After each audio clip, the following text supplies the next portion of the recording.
A group of rowdy bikers tries to humiliate a disciplined royal guard, mocking him for his silence. But when they push too far, his unexpected reaction leaves the crowd in awe. What starts as a prank quickly turns into something no one could have predicted.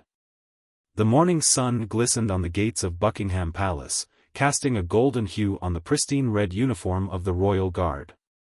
Standing tall and disciplined, the guard was an emblem of unwavering tradition, his stoic gaze fixed straight ahead. Tourists buzzed around, cameras clicking away as they admired the palace and the guard's stillness. Among the admiring crowd, a group of leather-clad bikers roared onto the scene, their engines rumbling like distant thunder. At their helm was Ryan Smith, a brash and cocky figure whose loud laughter cut through the peaceful air. "Check out this guy!" Ryan bellowed, his voice dripping with mockery as he pointed at the guard. "Bet he's just a statue. Think he'd even flinch if I yelled in his face?" The bikers chuckled, phones in hand, ready to record what they hoped would be viral footage.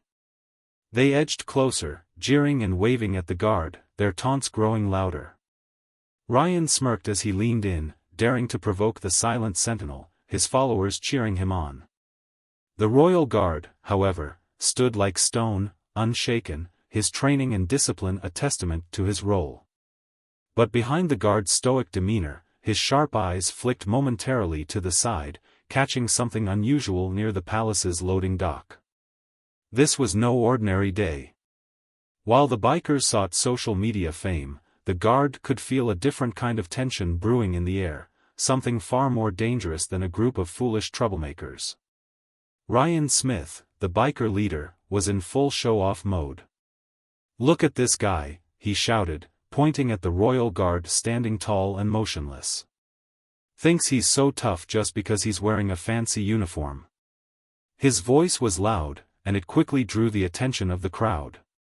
The other bikers cheered him on, their phones out and ready to capture every second. Ryan smirked as he stepped closer to the guard, his confidence growing. "Hey, soldier boy. You scared? Or are you just a mannequin?" he taunted, waving a hand in front of the guard's face. The royal guard, James Carter, didn't move a muscle. His gaze remained locked straight ahead, his body as still as a statue. He had been trained to handle situations like this, and he wasn't about to break protocol for a few unruly bikers. Frustrated by the lack of reaction, Ryan decided to step up his antics. He gave James a light push on the shoulder, laughing as the guard stayed firm. The crowd began to murmur, some nervously pulling out their phones to record the scene, while others whispered that someone should call security. "Come on. Is this all you've got?" Ryan sneered, growing more aggressive. Suddenly, he reached up and snatched the tall black hat off James's head. Gasps rippled through the crowd as Ryan held the hat up like a trophy, waving it in the air. James didn't flinch. His posture remained steady, but his sharp eyes caught something unusual in the background. Near the side gate of the palace, two men dressed as workers were moving a large crate into a truck. They avoided the crowd, their movements hurried and suspicious. While Ryan laughed and played to the cameras, James's instincts kicked in. This wasn't just a random prank anymore, it felt like a setup. Keeping his calm exterior, he began assessing the situation, preparing to act if needed. As the crowd continued to watch Ryan Smith and his gang provoke the royal guard, James Carter maintained his unflinching stance. The bikers' loud laughter and jeers were aimed at breaking his discipline, but James's focus shifted elsewhere. Out of the corner of his eye, he noticed something unusual near the palace's side gate. Two men, dressed in worker uniforms, were moving a large wooden crate toward an unmarked truck parked near the loading dock. Their movements were hurried and deliberate, as if they were trying to avoid drawing attention. James could tell immediately that something wasn't right. Workers typically didn't handle deliveries during peak tourist hours, and their nervous glances toward the crowd only heightened his suspicion. James's years of military training taught him to spot trouble in even the smallest details. While Ryan waved the guard's hat in the air, playing to the crowd's amusement, James carefully assessed the situation. The biker's antics now felt less like a random prank and more like a deliberate distraction. Staying composed, James subtly pressed a hidden button inside his glove. The small device activated his concealed communication link, connecting him directly to the palace's security control room. Speaking softly so no one could hear, he reported the situation. "This is Sentinel-1, he said in a calm, measured tone. "Possible breach near the loading dock. 2 individuals in worker uniforms loading an unmarked crate into a truck. Request immediate surveillance." The response came quickly, "Copy that, Sentinel-1. Dispatching security teams now." James remained motionless, his disciplined demeanor giving no hint of what he had just done. Meanwhile, Ryan continued his taunts, unaware that the guard he was mocking was now orchestrating a security response. James's mind raced as he pieced everything together. The biker's disruptive behavior, the unusual activity near the loading dock, this wasn't a coincidence. Something bigger was happening, and James knew he had to act swiftly to protect the palace and its treasures. As Ryan Smith continued his antics, waving the royal guard's hat and reveling in the attention of the crowd, an unexpected voice cut through the noise. "That's enough, son," an elderly man said firmly, stepping forward from the crowd. He leaned on a wooden cane, his calm but commanding presence catching everyone's attention. Ryan turned to face the old man, his smirk widening. "And who are you, Grandpa?" "The guard's back up," he sneered, drawing laughter from his gang. The old man didn't flinch. His sharp eyes locked onto Ryan's, and his tone was steady. "You're making a mistake. Put the hat down and walk away while you still can." Ryan scoffed, gesturing dramatically toward the guard. "Or what? Is he going to do something? He hasn't moved a muscle." He turned back to the man with mock amusement. "What are you going to do? Hit me with your stick?" The bikers laughed, but the old man remained composed. He tapped his cane twice against the cobblestones, tap tap, the sound sharp and deliberate. To anyone else, it seemed like an idle gesture, but to James Carter, it was a signal he recognized instantly, a military code for danger. James's disciplined exterior didn't change, but his focus sharpened. The man wasn't just a concerned passerby, he was trained, just like James. The subtle signal was a warning, a confirmation that the situation was more serious than it appeared. Ryan, oblivious to the silent exchange, continued his taunts. "What's the matter, old man? Cat got your tongue?" The elderly man's lips curved into a faint smile. "You think this is just a game, don't you?" His voice lowered, meant only for Ryan to hear. "You're not just messing with the guard. You're part of something you don't understand."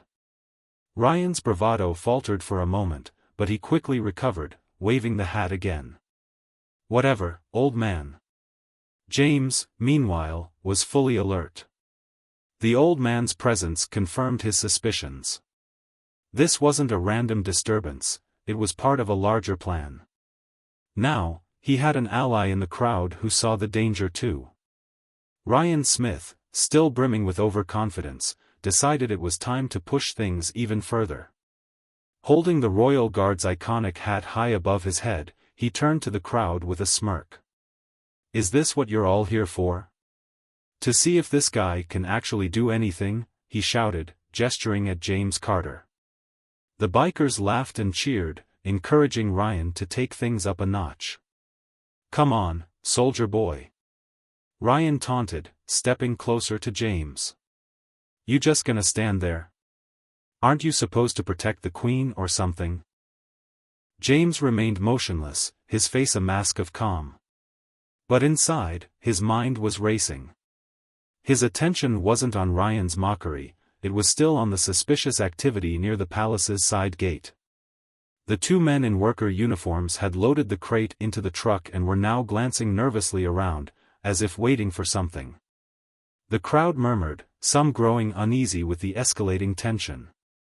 Ryan, noticing the shift, decided it was time for a big finale. "Fine. If you won't move, I'll make you," he said, tossing the guard's hat onto the ground. The crowd gasped, the bikers howled with laughter, and Ryan took a bold step toward James, daring him to react. In a blur of motion, James acted. His hand shot out, grabbing the hat from the ground and returning it to his head in one smooth, controlled motion. The speed and precision of his movements stunned everyone. The bikers froze mid-laugh, their faces turning from smug amusement to wide-eyed disbelief. "What the?" Ryan stammered, taking a step back. James, now fully alert, took a measured step forward, his commanding presence silencing the crowd. His sharp eyes locked on Ryan, his voice calm but firm. "Step back." Ryan hesitated, his bravado cracking under the guard's intense gaze. For the first time, he seemed unsure of himself.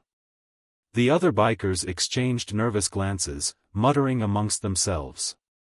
But James wasn't paying attention to them anymore. Over Ryan's shoulder, he caught sight of the two men near the loading dock making their move. One was signaling to someone inside the truck while the other disappeared into the shadows. James's instincts screamed at him. This was no longer about protocol, it was about protecting the palace. Without breaking his disciplined demeanor, James activated his hidden communication device again. "Sentinel 1 to base," he said quietly. "The individuals near the loading dock are on the move. Request immediate support." He couldn't wait for backup.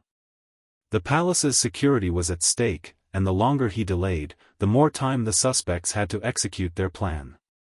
Breaking tradition and protocol, James turned sharply toward the side gate, his focus now entirely on the unfolding threat.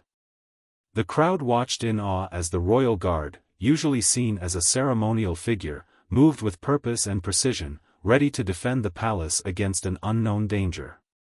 The bikers stood frozen, stunned by the sudden shift in power. Ryan, still reeling, could only mutter under his breath, "What just happened?" James didn't look back. His mission had just begun. James Carter moved swiftly yet deliberately toward the loading dock, his sharp eyes fixed on the truck and the men near it. Every step he took was purposeful, his posture still disciplined but now exuding a quiet determination. As he approached, he spotted the two men in worker uniforms unloading the crate they had hastily loaded earlier. The crate was partially open now, revealing the unmistakable glint of royal artifacts carefully wrapped in protective fabric. These weren't ordinary items, they were treasures belonging to the palace. One of the men noticed James and nudged the other, whispering urgently.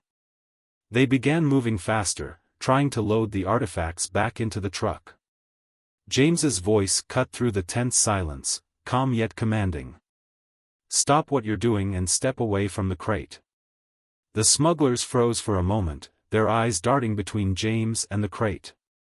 Then, realizing they had been caught, they made a break for it.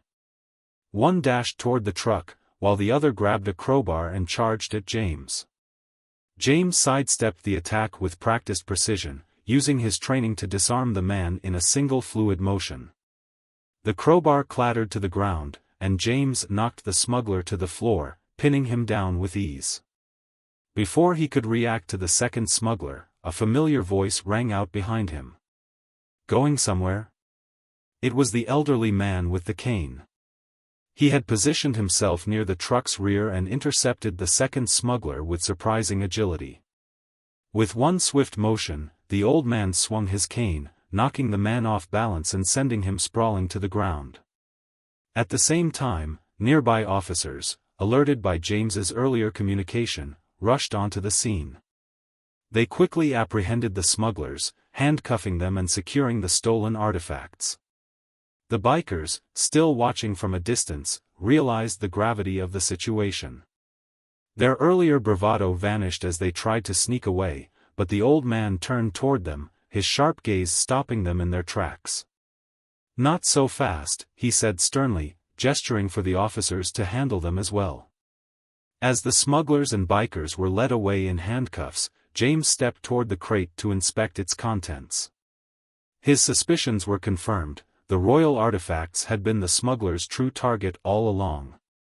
But James couldn't shake the feeling that this was just the beginning. James Carter stepped closer to the loading dock, his gaze sharp and unwavering. The two smugglers, realizing they were cornered, exchanged nervous glances before one of them made a desperate move. Grabbing a metal rod from the truck, he lunged at James, swinging wildly. With practiced precision, James sidestepped the attack and grabbed the man's wrist, twisting it sharply. The rod fell to the ground with a clang, and James delivered a swift kick to the smuggler's leg, sending him to his knees. Before the man could recover, James restrained him and turned his focus to the second smuggler, who had climbed into the truck's cab. The truck's engine roared to life as the second man attempted to flee. James acted quickly, sprinting toward the vehicle and jumping onto the side. Reaching through the open window, he wrestled with the driver, forcing him to veer off course and slam on the brakes. The truck screeched to a halt, its tires skidding on the cobblestones. Before James could fully regain control, the first smuggler, still on the ground, shouted, "You don't know what you're messing with." He pulled a small device from his pocket and held it up for James to see, a remote detonator. The crowd gasped as the smuggler grinned, his thumb hovering over the button. One move, and this whole place goes up. James's mind raced. He had to act fast, but any wrong move could trigger the bomb.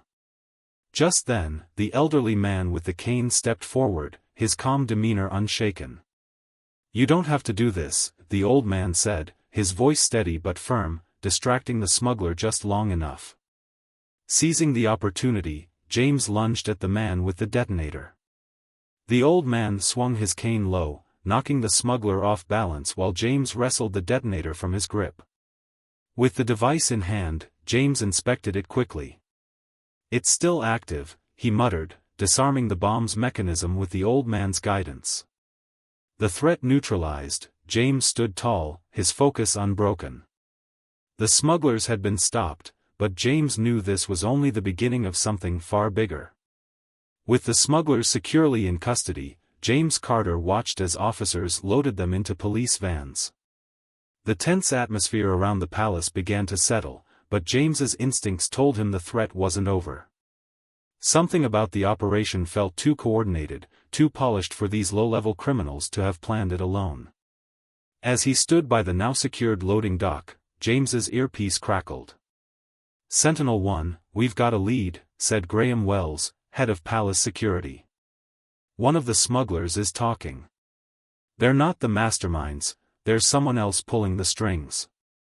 James's jaw tightened as he made his way to the security control room, where an officer was questioning one of the smugglers. The man, bruised and shaken, hesitated before speaking. "You don't get it," he muttered. "We're nothing. Just pawns in his game." "Whose game?" James asked, his tone sharp. The smuggler swallowed hard, his eyes darting nervously toward the door. "Victor Kane," he finally admitted. "He's the one who planned all this. The loading schedules, the patrol routes, everything. He's got people inside the palace. That's how we knew when to move." The name hit James like a hammer. Victor Kane was no ordinary criminal. He was a notorious mastermind known for orchestrating high-stakes heists and trafficking stolen artifacts through an international black market.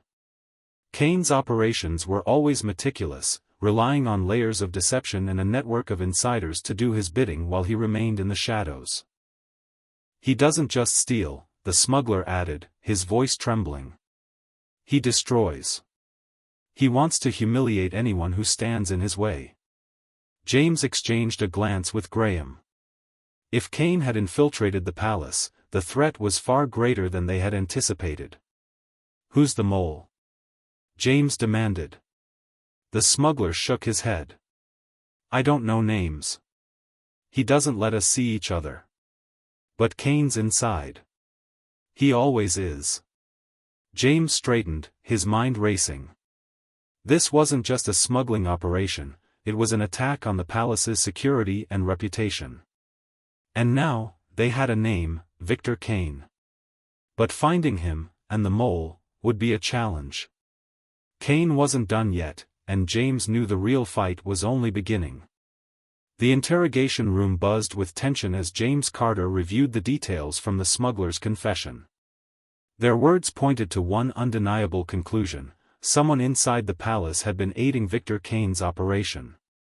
Armed with this knowledge, James and Graham Wells, the head of palace security, sifted through personnel records and surveillance footage. After hours of analysis, one name stood out: Edward Daniels, the assistant to the palace curator. Daniels had access to the artifact vault, patrol schedules, and delivery logs. Reviewing recent footage, James noticed Daniels lingering near the loading dock during the hours leading up to the smuggling attempt. It was too much of a coincidence. "We have our mole," James said firmly. Graham nodded. "I'll alert the guards." "He won't get far." But Daniels was already one step ahead. By the time security moved to apprehend him, he was gone. James received the alert while reviewing the final piece of evidence, a falsified delivery record bearing Daniels's signature. "He's running," James said, his voice sharp. "He'll try to use the loading dock to escape." James sprinted toward the dock, his boots echoing against the palace's stone floors. Outside, Daniels was climbing into a delivery van, his face pale with panic. Spotting James, he floored the accelerator, the truck roaring to life as it sped toward the exit. James didn't hesitate. He darted toward the side of the van, grabbing onto the door handle as the vehicle swerved dangerously. "Stop the truck!" James shouted, his voice cutting through the noise. Daniels glanced at him, desperation in his eyes. "You don't understand," he yelled. "Kane will kill me." James pulled himself onto the side of the van, yanking the door open. With one swift motion, he grabbed Daniels by the arm and forced him to hit the brakes. The truck skidded to a halt, its tires screeching against the cobblestones. As Daniels tried to make a final run for it, James tackled him to the ground, pinning him down. "It's over," James said, his tone cold and commanding. Officers quickly arrived, placing Daniels in handcuffs. "You don't know what you've started," Daniels muttered, his voice trembling. James stood, his gaze unwavering. "You'll have plenty of time to explain." With Daniels in custody, James knew they were closer to unraveling Kane's network, but the fight was far from over. Kane wouldn't stop, and neither would James. Seated in the interrogation room, Edward Daniels slumped in his chair, his hands cuffed tightly in front of him. His once confident demeanor had crumbled, replaced by fear and resignation. James Carter stood across from him, his sharp gaze unwavering as he waited for answers. "You don't understand," Daniels muttered, his voice shaking. "Kane isn't just some thief. He's everywhere. He has people in places you can't even imagine." James leaned in slightly, his voice calm but firm. "Start talking. If you want any chance of protection, you'll tell us everything, now." Daniels swallowed hard, glancing nervously at the guard stationed near the door. "This wasn't the big job," he admitted. "This was just a test. Kane wanted to see how far he could push your defenses, how much chaos he could create. The real operation, it's still coming." James's jaw tightened. "What operation? When?" Daniels shook his head, tears welling in his eyes. "I don't know. He doesn't tell us everything. All I know is that it's bigger than this. Artifacts, smuggling, they're just distractions. Kane's after something much more valuable." James stepped back, the weight of Daniels's words settling over him. He turned to Graham Wells, who was observing from the corner of the room. "Get everything he knows on record," James instructed. "We need to start preparing for whatever comes next." As the interrogation continued, James stepped out into the cool evening air, his mind racing. The palace, a symbol of history and tradition, had been infiltrated and exposed. The thought unsettled him. The palace was more than just a building, it represented the country's identity and pride. If Kane could target its vulnerabilities so easily, what else was at risk? James took a deep breath, his posture stiffening as he refocused. Kane had underestimated the palace's defenders once, but James vowed it wouldn't happen again. Looking up at the illuminated facade of Buckingham Palace, James silently resolved to stay one step ahead of whatever Kane had planned. The fight wasn't over, it was just beginning. And James Carter would be ready. Edward Daniels sat in the interrogation room, his shoulders slumped in defeat. Sweat beaded on his forehead as he avoided James Carter's piercing gaze. The air in the room was heavy with tension as James waited for Daniels to speak. Finally, Daniels broke the silence. "You think you've stopped something big," he said, his voice low. "But you haven't. This was nothing, just the tip of the iceberg." James leaned forward, his expression calm but intense. "Then tell me what's coming. How deep does this go?" Daniels hesitated, his eyes darting nervously around the room. "Kane's network is everywhere. You can't imagine how many people are working for him, inside companies, institutions, even governments. This heist? It wasn't about the artifacts. It was a distraction, a test." "A test for what?" James asked sharply. Daniels swallowed hard. "To see how vulnerable the palace really is. Kane doesn't just steal treasures, he undermines power. He finds weaknesses and exploits them. And now he knows yours." James clenched his fists, his mind racing. Daniels's words confirmed what he had feared. The palace wasn't just a target, it was a symbol Kane wanted to dismantle. Daniels continued, his voice trembling. "This was just a small part of what he's planning. The real operation? It's bigger, more dangerous, and already in motion. You'll never see it coming." James stood, his towering presence casting a shadow over Daniels. "We've seen it now. And we'll be ready." As he exited the room, James's thoughts turned to the vulnerabilities that had been exposed. The palace, a fortress of tradition and history, had shown cracks in its defenses. Kane had used those cracks to plant doubt and chaos. Standing in the quiet of the courtyard, James looked up at the grand facade of Buckingham Palace, now illuminated in the night. He knew the fight was far from over. Kane's network was vast, and his ambition knew no bounds. But James Carter had made a vow. The palace would not fall, not on his watch.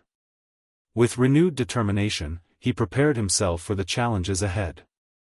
Whatever Kane's next move was, James would be ready. As the first rays of dawn broke over Buckingham Palace, the chaos of the previous night had faded into silence. Officers had secured the grounds, the smugglers and Edward Daniels were in custody, and the stolen artifacts were returned to their rightful places. The immediate danger was over, but the sense of unease lingered. Victor Kane's network had been dealt a significant blow, but James Carter knew better than to celebrate. This victory was temporary. Kane was still out there, his influence stretching far beyond the palace walls. James stood tall at his post by the palace gates, his red uniform pristine and his tall black hat resting firmly on his head. To the tourists gathering outside, snapping pictures and laughing, the royal guard looked as unshakable as ever. They had no idea how close the palace had come to disaster. A young child pointed at James, marveling at his stillness. Nearby, a couple posed for a photo, joking about how the guards never flinch. James's gaze remained locked straight ahead, his disciplined posture unchanged, even as his mind replayed the night's events. He thought of Kane's chilling plan to expose the palace's vulnerabilities and Daniels's ominous warning about the larger scheme at play. Kane wasn't just a thief, he was a strategist, someone who thrived on creating chaos and exploiting weakness. James's fingers brushed against the hilt of his ceremonial sword, a quiet reminder of the role he played. To the world, he was a symbol of tradition, a figure of ceremony. But beneath the surface, he was more than that, a protector, a sentinel, ready to act when the time came. As the morning sun rose higher, casting a golden glow over the palace, James felt a quiet resolve. Kane's plans might have been thwarted for now, but the threat was far from over. James knew he couldn't afford to let his guard down, not even for a moment. With the bustling crowd unaware of the danger averted, James stood firm, his silhouette sharp against the palace gates. Somewhere out there, Kane was watching, plotting his next move. But James was ready. The story ended as it had begun, with a guard standing watch. But now, the stakes were higher, and the battle was far from over.